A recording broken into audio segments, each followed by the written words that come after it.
اور امت مسلمہ کے لیے کچھ اور ہو؟ نہیں. پڑھیے ذرا سا لفظ بدلیے. قل یا اہل القرآن لستم علی شیء حتی تقیموا القرآن وما انزل الیکم من ربکم. اے نبی کہہ دیجئے اے قرآن والو، تمہاری کوئی حیثیت نہیں، کوئی حقیقت نہیں، ہماری نگاہوں میں کوئی وقت تمہاری نہیں جب تک کہ تم قرآن کو قائم نہیں. اور جو کچھ ہم نے نازل کیا یعنی حضور پر وحی جدید کے علاوہ وحی خفی بھی نازل ہوتی جو احادیث کے شکل میں ہمارے پاس ہے. تو قرآن بھی ہم نے نازل کیا، تو قرآن نازل کیا اس کو نازل کرو، اور سنت رسول بھی ہم نے نازل کی ہے اس کو بھی اطاعت کرو، اس کو مانو، اس کی پیروی کرو. اچھا اگر یہ نہیں کرو گے اس کی سزا کیا ہے؟ افتؤمنون ببعض الکتاب وتکفرون ببعض. کیا تم ہماری شریعت اور کتاب کے ایک حصے کو مانتے اور ایک کو نہیں مانتے؟ ایک حکم سر آنکھوں پر، ایک حکم پاؤں تلے رونق دیتے ہو. فما جزاء من يفعل ذلك منكم. تو کوئی سزا نہیں ہے ان کی جو یہ حرکت کریں گے تم میں سے، الا خزي في الحیات الدنیا، سوائے اس کے کہ دنیا کی زندگی میں ذلیل و خوار کر دیے جاؤ. ویوم القیامت یردون الی اشد العذاب، اور قیامت کے دن شدید ترین عذاب میں جھونک دیے جاؤ. وما اللہ بغافل عما تعملون. جو کچھ تم کر رہے ہو اس کی حقیقت سے اللہ ناواقف نہیں ہے، بے خبر نہیں ہے. تم آئے ہو حج کرنے، داڑھی لمبی ہے تمہاری، اللہ کو معلوم ہے حرام کی کمائی سے حج کرنے آئے، حرام کی کمائی سے عمرہ کرنے آئے. تم نے مسجد تو بڑی شاندار بنوا دی، تمہارا کاروبار تو حرام کا ہے، سٹے اور جوئے کے اوپر کاروبار کر رہے ہو، بینک سے سودی قرضہ لے کر کاروبار کر رہے ہو. مسجد بنانے کا کیا تمہیں ثواب ملے گا؟ اللہ تعالیٰ کو تو نفقات جو ہے، صدقات و نفقات صرف وہ قبول ہے جو پاک اور حلال کمائی سے ہو. حرام کی کمائی سے تم نے کچھ بھی لٹا دیا ہو، اللہ کو ایک ڈھیرے کی اس کی قدرت نہیں ہوتی. اب اس میں دو سزائیں بیان کی ہیں. فما جزاء من يفعل ذلك منكم الا خزي في الحیات الدنیا. تم میں سے جو کوئی بھی یہ حرکت کرے گا کہ دین کے ایک حصے پر عمل ایک پر نہیں، اس کی سزا اس کے سوا کچھ نہیں ہے کہ دنیا کی زندگی میں ذلیل و خوار کر دیے جائیں. یہ تو نقد ہے جو دنیا میں ملتا ہے، اور آخرت میں جو سزا ملے گی وہ یوم القیامت یردون الی اشد العذاب، اور قیامت کے دن شدید ترین عذاب میں جھونک دیے جاؤ. اب آپ دیکھیے پہلا عذاب تو ہماری نگاہوں کے سامنے ہے، ہمارے ماتھے پر لکھا ہوا ہے. آج ہم بعض لوگوں کے نزدیک 150 کروڑ انسان ہیں مسلمان، ہر چوتھا انسان مسلمان ہے. کم سے کم 125 کروڑ تو ہے ہی ہے، گویا کہ ہر پانچواں انسان مسلمان ہے. کتنا بڑا علاقہ ہمارے قدموں تلے ہے. جائیے ادھر انڈونیشیا کے دور درازوں سے چلیے، جو جزیرے ہیں ان سے، اور چلے جائیے موریتانیہ تک، سالڈ علاقہ ہے مسلمانوں کا. بیچ میں آپ سوچیں کہ ہندوستان بھی تو آ گیا، وہ مسلمانوں کا نہیں. 20 کروڑ مسلمان ہیں ہندوستان کے اندر. آج بھی دنیا میں سب سے بڑی آبادی کسی ملک میں جو ہے وہ ہندوستان میں ہے مسلمانوں. اللہ تعالیٰ نے ہر طرح کی نعمت دی ہے، ہر طرح کی معدنیات ہمارے پاس، ہر طرح کی نباتات. سب سے بڑھ کر آج کی دنیا کی قیمتی ترین شے تیل کا سب سے بڑا ذخیرہ یا ذخیرے مسلمانوں کے قدموں تلے. اس سب کے باوجود کیا مسلمانوں کی عزت ہے کوئی دنیا میں؟ کوئی حیثیت ہے؟ بین الاقوامی مسائل میں کوئی آپ سے مشورہ کرتا ہے؟ کسٹمی پرسد کے بھیا کس کی تم ہو کون؟ تمہیں کون پوچھے گا؟ ہم تو G7 بیٹھیں گے، G8 آ جائیں گے، G13 آ جائیں گے، G15 ہوں گے، اور کوئی مسلمان ملک نہ G7 میں، نہ G15 میں، نہ 3 میں، نہ 13 میں، کہیں نہیں. اور اب جو توسیع کرنے جا رہے ہیں سیکورٹی کونسل کے اندر نئی سیٹ کس کو ملے گی؟ سعودی عرب نے حال ہی میں کہا یہ مسلمانوں کا حصہ ہے. کیسے حصہ ہے مسلمانوں کا؟ تمہاری عزت، تمہارا دھیلے کی عزت ہے دنیا میں کہیں؟ تم تو اپنے معاملات نہیں سنبھال سکتے، تم نے دنیا کا معاملہ کیا درست کرنا؟ تم تو ہمارے ہاتھ بکے ہوئے ہو. پاکستان ہماری جیب میں پڑا ہوا ہے، سعودی عرب جو ہے وہ تو نامعلوم کب سے ہماری جیب میں ہے. تمہاری حیثیت کیا ہے؟ تم ہو کون؟ وہ ملے گی سیٹ اگر تو بھارت کو ملے گی، پاکستان کو ملنے کا کوئی سوال نہیں. تو یہ عزت کیوں آ گئی؟ کیوں نہ رہی ہماری؟ یہ ذلت کیوں آ گئی؟ فرمایا خزي في الحیات الدنیا، دنیا کی زندگی میں رسوائی، بے عزتی. ایک تو سزا یہ ہے جو آج ہم پر ہے. آج دیکھیے دنیا میں جہاں خون بہتا ہے مسلمان کا، 50 سال سے زیادہ ہو گئے ہیں کہ فلسطین میں مسلمانوں کا خون بہ رہا ہے. کتنے سال ہو چکے؟ 30 سال کے قریب ہونے کو آئے کہ کشمیر میں خون بہ رہا. روزانہ آپ کے اخبار میں لکھا ہوتا ہے آج 8 اور شہید ہو گئے، آج 15 اور شہید ہو گئے، آج 10 اور شہید ہو گئے. یہ ٹی وی پر بھی آپ دیکھتے، بنادر بھی دیکھتے. اب پھر خون اگر گرا ہے بوسنیا میں تو مسلمان کا، کوسوو میں تو مسلمان کا، چچنیا میں تو مسلمان کا،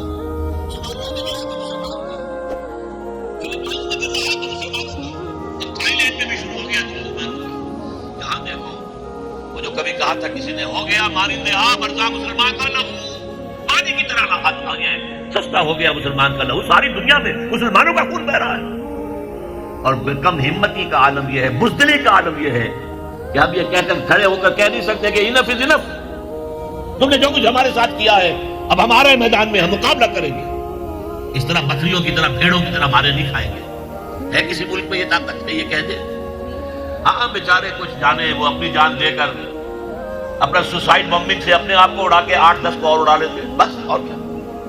لیکن وہاں تو بمبارڈمنٹس ہوتی تھی.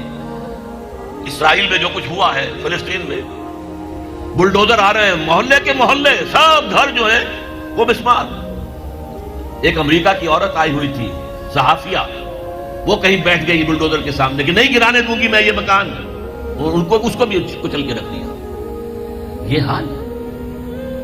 تو دنیا میں تو جو ایک بے عزتی والا عذاب ہے، فما جزاء من يفعل ذلك منكم الا خزي في الحیات الدنیا، دنیا کی زندگی میں رسوائی، بے عزتی.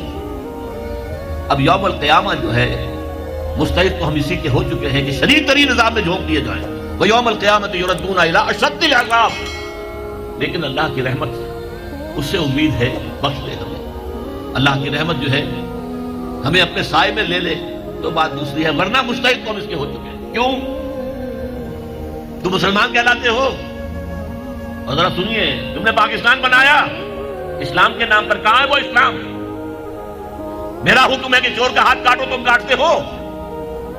میرا حکم ہے کہ زانی اور زانیہ اگر غیر شادی شدہ 100 کوڑے برسر عام مارو، چاہے وہ عورت ہو، برسر عام کوڑے لگائے جائیں. تم کرتے ہو؟ میں نے کہا اگر سود نہیں چھوڑو گے تو اعلان جنگ ہے میری طرف سے. فَاعْلَنُوا بِحَرْبٍ مِّنَ اللَّهِ وَرَسُولِهِ، اللہ اس کے رسول کی طرف سے اعلان جنگ ہے، الٹیمیٹم ہے. تم چھوڑتے ہو سود کو. تمہاری تو ساری معیشت جو ہے اس کا تانا بانا سود اور جوئے پر ہے. جوئے کا حد تو یہ ہو گیا بسکٹ بیچنا ہو تو اس کے لیے بھی لاٹری چل رہی ہے. بسکٹ کے ڈبے میں فلاں چیز نکل آئے گی تو قرآن اندازی ہوگی، آپ کو ایک کار بھی مل سکتی ہے بسکٹ کے ایک ڈبے کے ذریعے سے.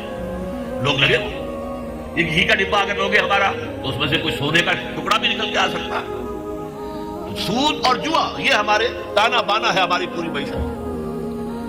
یہ جب ہوگا تو آخرت کا عذاب تو ہم مستحق تو ہو چکے ہیں، باقی اللہ تعالیٰ بخش دے، یہ بات دوسری. اب ذرا آئیے عملی مسئلے کی طرف. کیا کریں؟ ہم ایسے ملک میں رہ رہے ہیں جس میں اللہ کا قانون نافذ نہیں ہے، جس کا مالی نظام سود اور جوئے پر ہے. ہم اس کو بدل نہیں سکتے.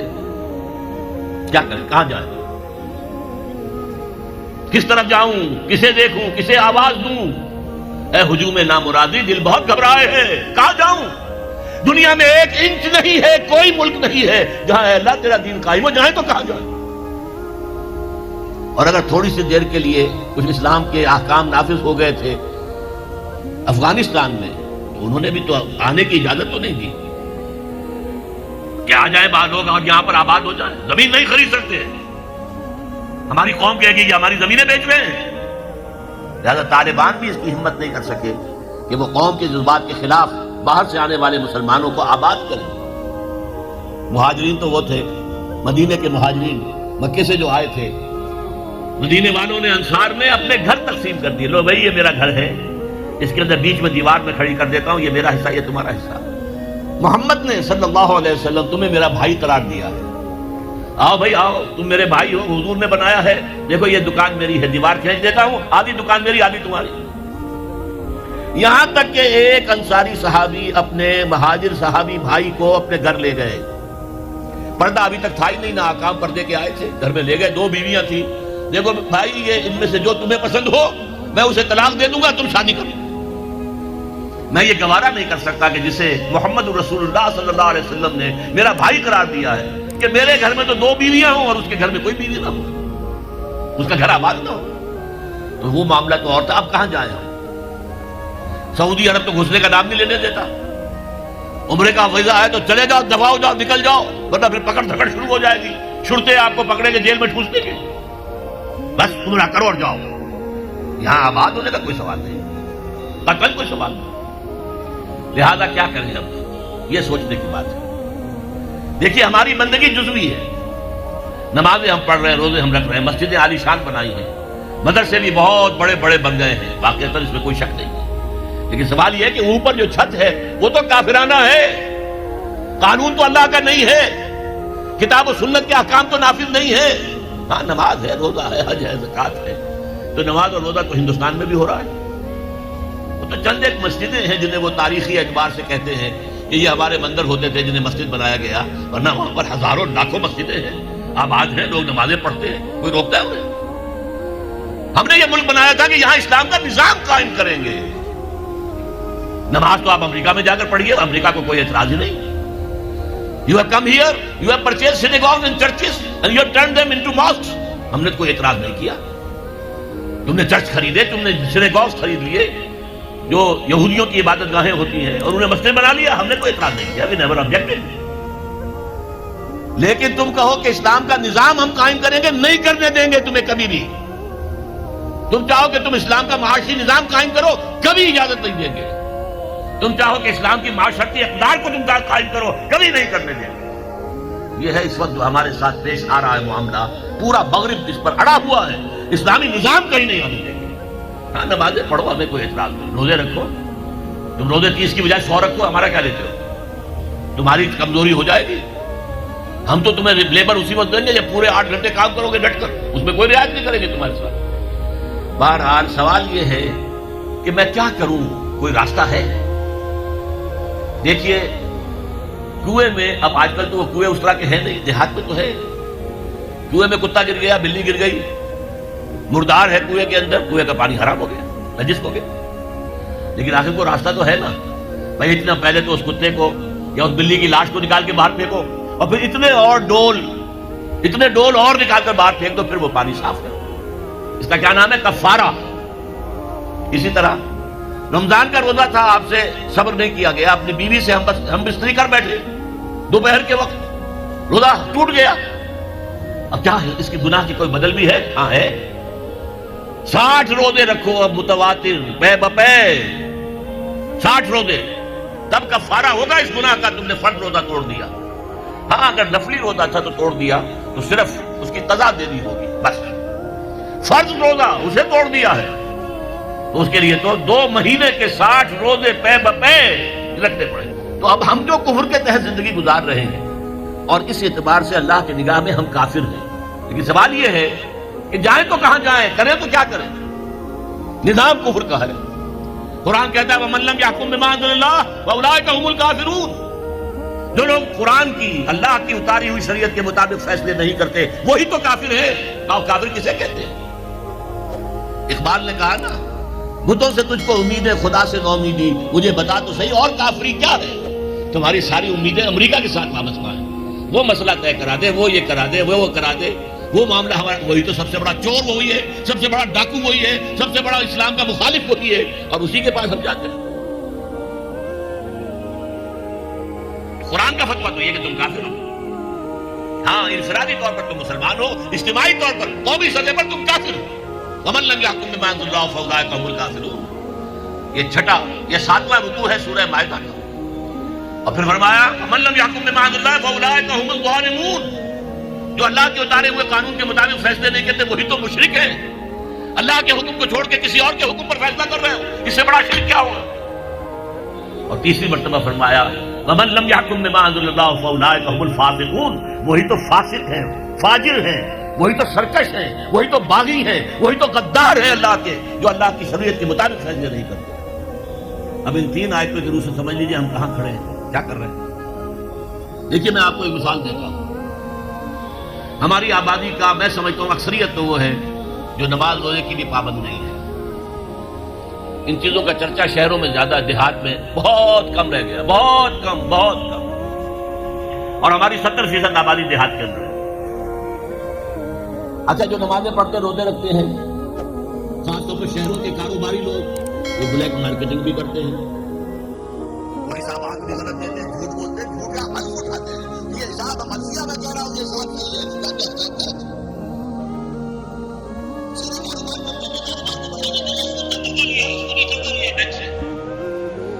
اپنی بلڈنگ بنانے کے لیے بہت بڑی قرضہ لیا ہے بینک سے، تو ان کی عبادت کیا ہوئی؟ وہ اس آیت کے ذہن میں آ گئے کہ نہیں؟ افتؤمنون ببعض الکتاب وتکفرون ببعض فما جزاء من يفعل ذلك منكم الا خزي في الحياة الدنيا ويوم القيامة يردون الى اشد العذاب وما الله بغافل عما تعملون۔ لیکن میں ان کو بھی چھوڑتا ہوں۔ فرض کیجئے ایک شخص ہے، نماز پڑھتا ہے پوری 5 وقتہ مسجد میں، رمضان کے روزے رکھتا ہے، اور بھی اللہ توفیق دیتا ہے ایام 20 کے روزے رکھ لیتا ہے، یا ہفتے میں 2 روزے رکھتا ہے، سوموار کے اور جمعرات کے وغیرہ، زکوٰۃ دیتا ہے، کاروبار بھی سارے حلال کر رہا ہے، حرام نہیں کر رہا، سود میں بھی براہ راست ملوث نہیں ہے، نہ پیسہ سود پہ اوپر بینک میں رکھ کر سود کھایا، نہ سود پر قرضہ لے کر کوئی اپنا کاروبار بڑھایا، نہ کوئی اپنا کارخانہ لگایا، نہ کوئی اپنے بلڈنگ اونچی بنائی، پردہ بھی اس نے اپنے گھر میں بالکل شرعی نافذ کر دیا۔ وہ اس پورے اسلام پر کاربند ہے جس میں وہ کاربند ہو سکتا ہے اس وقت، لیکن وہ اس قوم کا فرد ہے جو قوم اللہ کے فتوے کے مطابق کافر قوم ہے، جو اللہ کے فتوے کے مطابق مشرک قوم ہے، جو اللہ کے فیصلے کے مطابق فاسق و فاجر قوم ہے۔ قوم کے فرد تو ہم اسی کے ہیں۔ چور کا ہاتھ تو نہیں کاٹا جا رہا، ڈاکوؤں کو وہ سزا تو نہیں جا رہی سورہ مائدہ میں جو آئی ہے، ان کے ہاتھ اور پاؤں مقابل سم سے کاٹ دیے جائیں، یا یہ کہ انہیں ملک سے باہر دفع کر دیا جائے، قتلوا تقتیلا، ان کے ٹکڑے کر دیے جائیں۔ ڈاکوؤں کو کوئی سزا ملتی ہے ایسی؟ اب وہ تو پکڑنے کا کیا سوال، پکڑ گئے تو رشوتیں دے کر چھوٹ جائیں گے۔ یہاں تو عدل بھی جو ہے خریدا جا سکتا ہے بڑے آرام سے، اور نہیں تو 4-6 مہینے جیل میں رہ لیں گے۔ وہاں بھی ان کا بڑا راج ہوتا ہے، جو ڈاکو ہوں ان کے اندر ان کی تو ہیبت ہوتی ہے، جیل کے صدر خود ان سے ڈرتے ہیں، ساری چیزیں حرام ان کے پاس وہاں بھی پہنچتی ہیں، جیل کے اندر نکل آئیں گے۔ اللہ اللہ خیر صلی اللہ۔ کہیں شرعی سزا دی گئی کسی ڈاکو کو یہاں؟ کہیں کسی زانی کو؟ اب زانی فرض کیجئے، واقعہ یہ ہے کہ کسی کا بھی جرم زنا ثابت کرنا بہت مشکل کام ہے کہ 4 گواہ موجود ہوں جنہوں نے آنکھوں سے دیکھا ہو۔ یہ جتنے رجم ہوئے حضور کے زمانے میں، وہ ان لوگوں نے خود آ کر کہا ہے اللہ کے رسول ہم سے وہ خطا ہو گئی ہے جس کی سزا رجم ہے، ہمیں پاک کر دیجئے، ہمیں سنسار کر دیجئے۔ حضرت معاذ اسلمی نے اسی طریقے سے اپنے آپ کو پیش کیا، غامدیہ خاتون نے اسی طرح اپنے آپ کو پیش کیا، لیکن جرم ثابت کیسے کیا جائے کسی پر؟ وہ تو اقرار کر رہے ہیں کہ ان کی سزا ہو گئی، رجم ہو گئے، لیکن سوال یہ ہے کہ کوئی عورت حاملہ ہو گئی ہے، اس کا تو ثابت ہو گیا نا کہ زنا کیا اس نے۔ اگر وہ شادی شدہ نہیں ہے تو پھر اس کا حمل جو ہے وہ تو سامنے آ گیا، کیا اس کو کہیں سنسار کیا گیا؟ یا فرض کیجیے بیوہ ہے، اب حمل ہو گیا، اسے کون سا حمل ہوا ہے، حلال کا یا حرام کا؟ اسے کوئی سزا دیتے ہو تم؟ ابھی تو یہ بڑی بحثیں چل رہی ہیں، حدود قوانین جو بنائے گئے تھے وہ بڑی جلدی میں بنائے گئے تھے، کچھ خلا اس میں رہ گئے ہیں، لیکن اصل میں جو لوگ شور مچا رہے ہیں وہ تو وہ ہیں جو کہتے ہیں کہ یہ اسلامی سزائیں وحشیانہ ہیں۔ بے نظیر بھٹو کا کہنا ہے یہ وحشیانہ سزائیں ہیں، اللہ کی دی ہوئی سزائیں وحشیانہ ہیں، معاذ اللہ ثم معاذ اللہ ثم معاذ اللہ، کلمہ کفر ہے۔ اب اس کا کیا علاج ہے ہمارے پاس؟ کیا کریں؟ میری بات کو توجہ سے سنیے، اس نظام باطل کو ذہناً تسلیم مت کرو، اس نظام باطل کی خدمت مت کرو، don't reconcile with it, don't serve it, don't support it. اس نظام کے تحت پھلنے پھولنے دولت مند بننے کی کوشش مت کرو، بلکہ اپنی زندگی کو سکیڑو، اپنی ضروریات کو کم کرو، اپنے آپ کو ذرا آزاد کرو، اپنا وقت جسے تبلیغی بھائی کہتے ہیں تفریغ اوقات، وقت فارغ کرو، تاکہ اس وقت کو تم لگا دو اس نظام کے خلاف جدوجہد میں۔